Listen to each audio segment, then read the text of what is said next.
আসসালামু আলাইকুম ওয়ারাহমাতুল্লাহি ওয়াবারাকাতুহ। প্রিয় ভাই ও বোনেরা, আজকের এই ভিডিওতে আমরা জানব একটি গভীর ও চিরচেনা প্রশ্নের উত্তর। আল্লাহ কেন মানুষকে কষ্ট দেন? এই প্রশ্নটা হয়তো একদিন না একদিন আমাদের সবার মনেই এসেছে। যখন জীবন আমাদের দিকে হাসে না, যখন ব্যথা, হারানো আর চোখের জল একসাথে আসে, তখন আমরা ভাবি, আল্লাহ কেন আমার সাথে এমন করলেন? জীবন সবসময় সহজ নয়। কখনো প্রিয়জন হারানোর বেদনা, কখনো ব্যর্থতার কাটা, কখনো অন্যায়ের শিকার হওয়া, এই সবই জীবনের অংশ। কিন্তু ইসলাম আমাদের শেখায়, কষ্ট মানেই আল্লাহ আমাদের প্রতি রাগ করেছেন তা নয়, বরং কষ্টের মধ্যেই লুকিয়ে থাকে আল্লাহের রহমত, শিক্ষা ও আমাদের ঈমানের পরীক্ষা। আল্লাহ তাআলা কোরআনে ইরশাদ করেছেন, মানুষ কি মনে করে যে তারা শুধু বলল যে আমরা ঈমান এনেছি আর আমরা তাদের পরীক্ষা করব না? সূরা আল আনকাবুত আয়াত 2 ও 3। أحسب الناس أن يتركوا أن يقولوا آمنا وهم لا يفتنون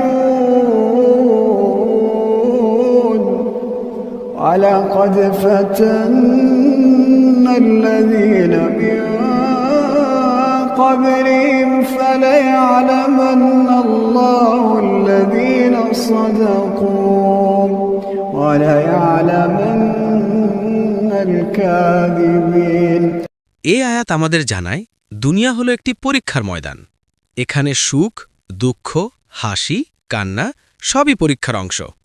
যেভাবে একজন ছাত্র পরীক্ষায় পাশ করে পরবর্তী শ্রেণীতে ওঠে, তেমনি মুমিনও কষ্টের পরীক্ষায় উত্তীর্ণ হয়ে জান্নাতের মর্যাদা অর্জন করে। রাসূল সাল্লাল্লাহু আলাইহি ওয়াসাল্লাম বলেছেন, কোনো মুসলমান যদি সামান্য কাটাতেও আঘাত পায়, তাতেও তার কিছু পাপ মাফ হয়। সহিহ বুখারী। অর্থাৎ আল্লাহ বান্দার পাপ মোচনের জন্য কষ্ট দেন, যেন সে জান্নাতের যোগ্য হয়। তুমি যদি কষ্টে ধৈর্য ধরো, তাহলে সেই কষ্টই তোমার জন্য রহমত হয়ে যায়। অনেকে বলে, ভালো মানুষটাও তো কষ্ট পায়, কেন? হ্যাঁ, কারণ আল্লাহ যাদের ভালোবাসেন তাদেরকেই তিনি পরীক্ষা করেন। রাসূল সাল্লাল্লাহু আলাইহি ওয়াসাল্লাম বলেছেন, যাদের ঈমান শক্ত তাদের পরীক্ষাও কঠিন। তিরমিজি। যেভাবে আগুনের সোনা পরিশুদ্ধ হয়, তেমনি বিপদের মধ্য দিয়ে মুমিনের আত্মা আরও পবিত্র হয়। কষ্ট আমাদের পরিশুদ্ধ করে, নম্র করে আর আল্লাহের দিকে ফিরিয়ে আনে। অনেকে অভিযোগ করে, আমি তো নামাজ পড়ি, দোয়া করি, তবু আল্লাহ শুনছেন না কেন? কিন্তু আল্লাহ নিজেই বলেন, তোমরা আমাকে ডাকো, আমি তোমাদের ডাকে সাড়া দেব। সূরা গাফির আয়াত 7।